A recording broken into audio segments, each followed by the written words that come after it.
some offerings are so sacred that a price cannot be placed on them. Ned talked about being let go home last Sunday from the hospital after having a mild stroke. Now, I don't know, I know how much the doctors place. I know what kind of price you're going to get a hefty hospital bill. Oh, yeah. You're going to get, yeah, Sister Sabrina, watch the mail.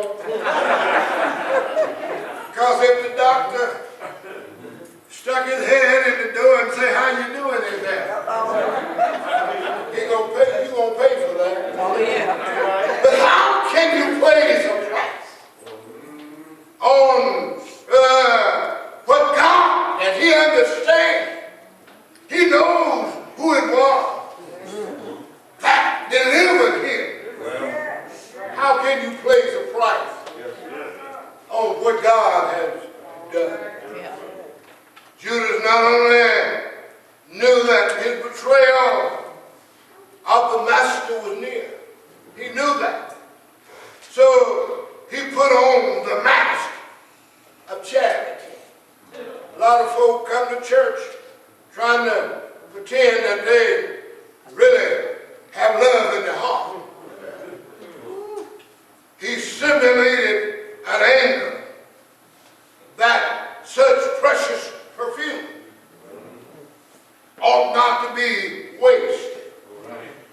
This woman, that's a waste, he said. First of all, you ain't got no business getting mad at somebody about something that belonged to them. That was Mary's perfume. She could do with it what she wanted to do. Judas talking about that's some expensive stuff.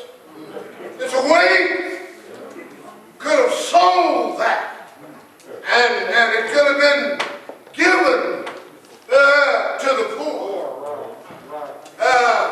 But Jesus took care of that situation.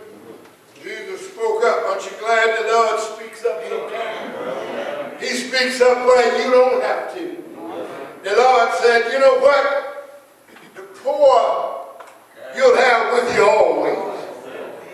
Anytime you want to, you can do something to help the poor. Go out down your street, in your neighborhood, get in your car, drive anywhere in your city, and you'll see poor folk that need help. But then we put our blinders on. We see them standing there with signs, talking about hungry, need help. We pretend we don't see that. But then when somebody do something beneficial to help somebody, we get upset. They ain't going to do nothing but go buy drugs with it. Well, if Jones give them his money, and they go buy drugs with it, what business is that of yours? They're not wasting your money. Y'all going with me? Judas had no reason to get upset except what John said. John 12:6 says, Judas said this, not for any concern for the poor, but because he was a thief. Will a man rob God? You don't think thieves come to church, do you? You don't think they come to church. They don't come in and have a 38 and say, stick them up. But the blessing that God blessed them with, and I'm going to preach this here in a minute, the blessing that, I'm going to have to preach now because I done made you mad.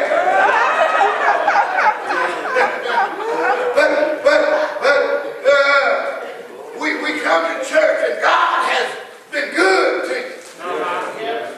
And we won't be thankful enough to give him a dime out of that dollar.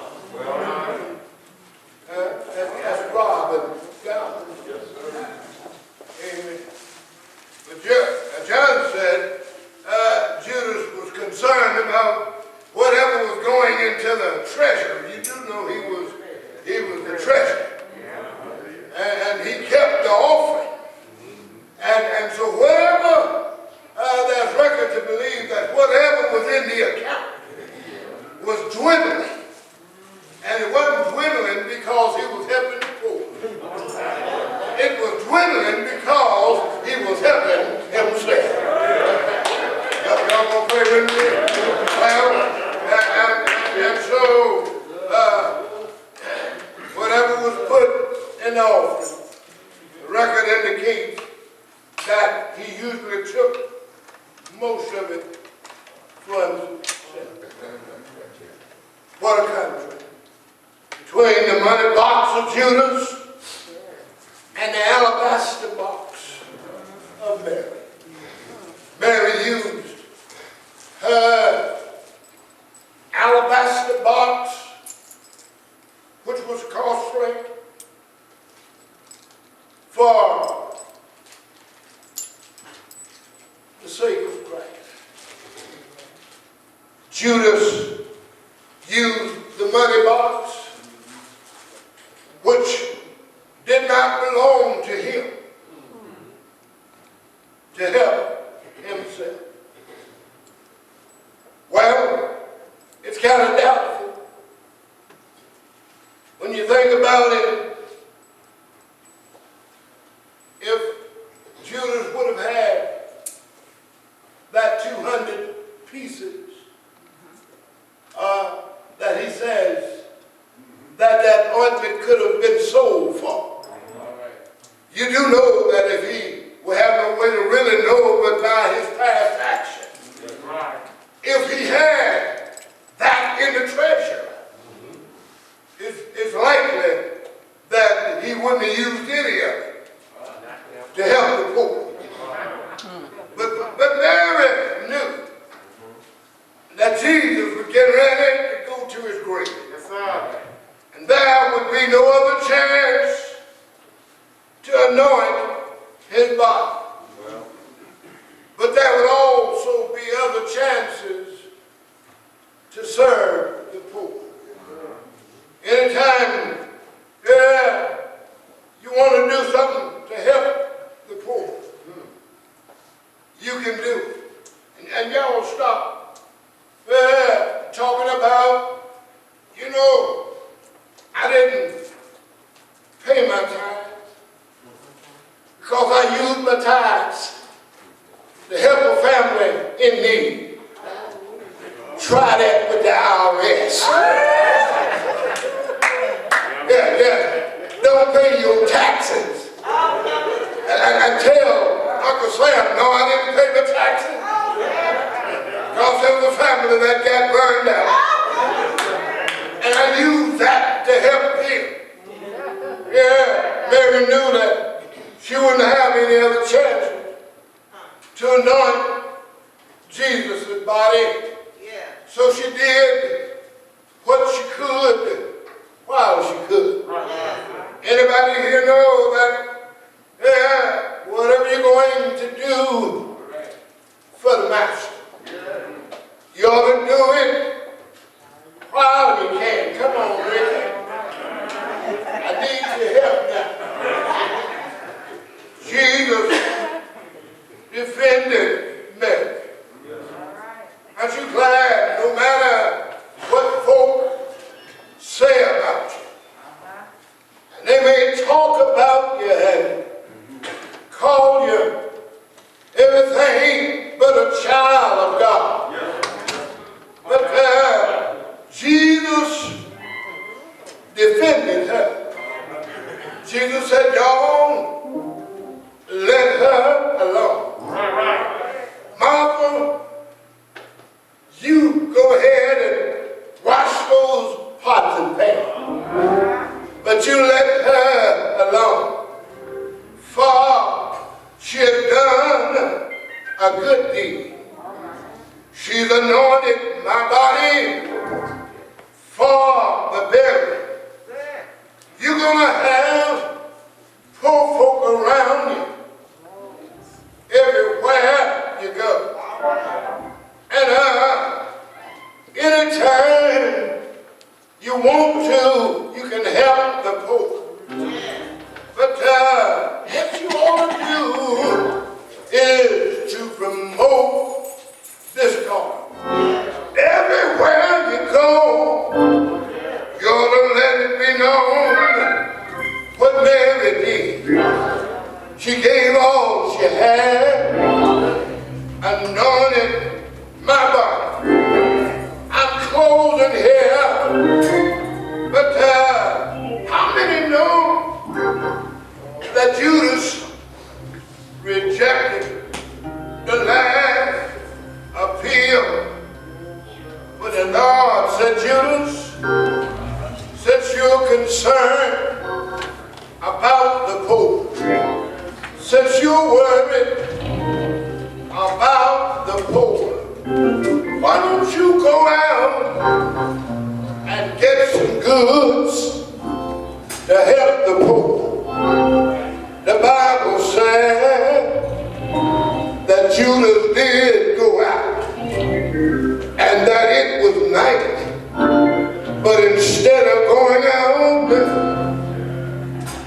to buy, he went out to sell. Can I get a witness? And he made a deal to sell for 30 pieces of silver. Ain't it all right? Sold him for a common slave. Sometimes we don't realize what a blessing we have. We sell him short of what he really is.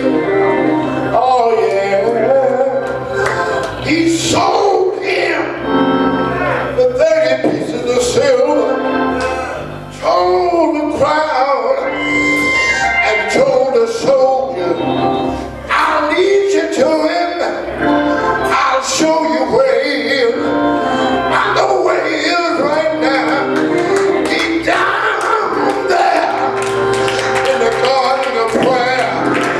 He's down on his knees talking to his Father. I'll lead you to him. And the reason you know who he is, the one that I kiss will be the one you take. He walked up to him, knowing the deeds of his heart, put his arm around him, and he said, my Lord and my God, sold him as a common slave. Ain't he all right? Well, I'm going to my seat now, but before I sat down, I want to let you know that God is all right. He's a powerful God. You tell me, when Judas sold it, and the Lord has a way of looking at you and letting you know what you've done. The Lord looked at him and it convicted Judas so much so that he threw the money down and committed suicide. Did he do it? They took Jesus because Judas had kissed a sign of identity. They took him and they led him to Pilate's hall. Did they do it? They tried him all night long. Friday morning, they laid a cross on his shoulder.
Judas, be true to your name. If there's one today, if you're here, will you come? While the blood yet runs warm in your veins, is there one?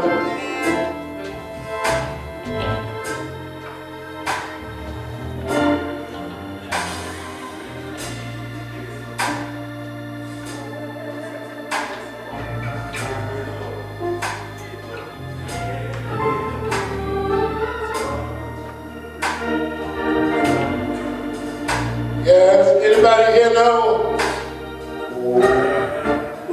that He is Lord and that He has risen from the dead? Or if you know it, help us. He is Lord.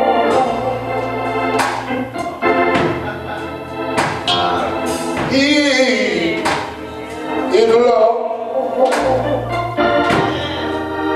Anybody know it? He has risen from the dead, and He is Lord. Every knee shall bow,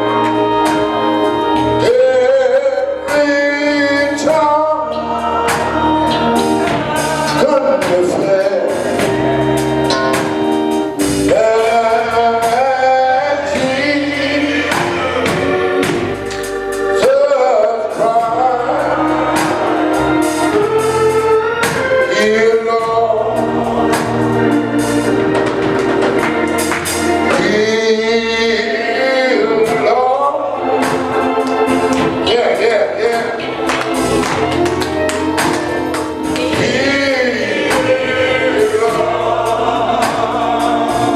Anybody know it?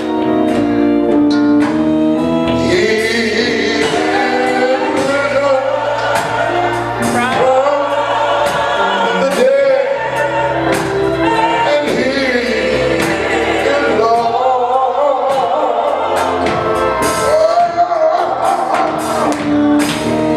Every knee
Let's give God a hand praise.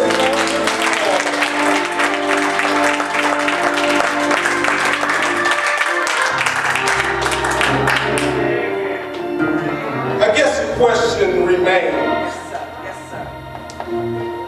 are you a Judas? Brother Grace, what you mean about that? Are you the one selling out Jesus? Or are we the one that doing everything we can to represent who Jesus is? How can I sell out Jesus? First of all, if you don't accept him as your Lord and Savior, you will sell out.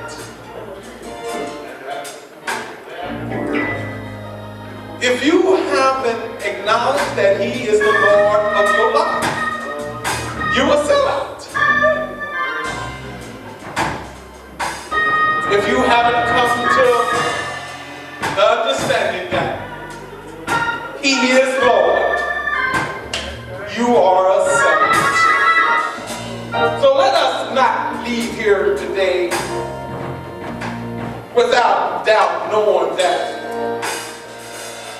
not only are we not a sellout, but we have bought into the cause of Christ. Amen? Amen. Pastor preached this morning. Amen. At this time, we don't have any announcements, anything going. Let us stand so we can be dismissed. Reverend Bellamy, would you come?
God